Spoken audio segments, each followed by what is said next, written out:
چیز ہے. ہم نے بتایا تھا گزشتہ جمعہ کہ حضرت موسیٰ علیہ السلام جا رہے تھے دور پر اللہ سے بات کرنے کے لیے. ایک خاتون نے کہا میرے بارے میں اگر اللہ سے پوچھے بچے ہوں گے نہیں ہوں گے؟ کہا اللہ سے پوچھا نہیں ہوں گے. تو اللہ تبارک تعالیٰ جو اطلاع دی وہ اطلاع موسیٰ علیہ السلام نے عورت کو دے دی. کچھ دنوں کے بعد گزرے تو دیکھا کچھ مدت کے بعد 4 بچوں کی ماں ہے. وہ 4 بچوں کی ماں ہے. موسیٰ علیہ السلام نے کہا اللہ نے لوح محفوظ اور تقدیر میں لکھا تیرے بچے بھی ہوں گے.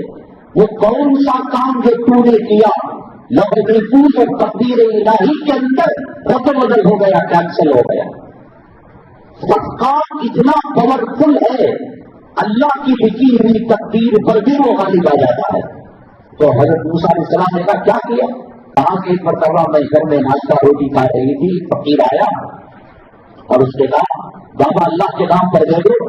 اور وہ اتنا صاحب کشف تھا کہ جتنی روٹیاں دو گی اتنی اولاد تمہیں پیدا ہوگی. 4 روٹیاں دی اور 4 بچے پیدا ہوئے. صدقہ خیرات تقدیر پر غالب, اللہ کے فیصلوں پر غالب. اللہ تعالیٰ مختار کل تقدیر کو بدل سکتا ہے, فیصلوں کو بدل سکتا ہے. اس کے بعد حضرت موسیٰ علیہ السلام نے کہا اللہ تیری تقدیر, تیرے لوح محفوظ اور تیرے ارادے اور تیری منشا 4 روٹیوں میں بدل دی. حضرت اللہ نے کہا موسیٰ تو روٹیوں کو دیکھ رہا ہے, لینے والے کو نہیں دیکھا کیسا ہے. آپ معلوم نہیں, ایک کام کر, ایک طبق کے اندر ایک چھری رکھ اور چھری رکھ کر پورے علاقوں میں پھر گھومتا پھر کہنا اللہ نے گوشت مانگا ہے. تو سب نے انکار کر دیا, نہیں ہم اللہ سے محبت کرتے ہیں مگر اپنے جسم کو کاٹ نہیں سکتے. وہ فقیر بابا کے پاس موسیٰ علیہ السلام گئے کہ اللہ نے منہ کا مانگا ہے, یہاں اللہ کاٹ کر دے دیا. ہاتھ کا مانگا ہے, انگلی کاٹ کر دے دیا. پاؤں کا مانگا ہے, پنڈلی کاٹ کر دے دی. سر کا مانگا, پیٹھ کا مانگا ہے, وہاں سے کچھ دے دیا.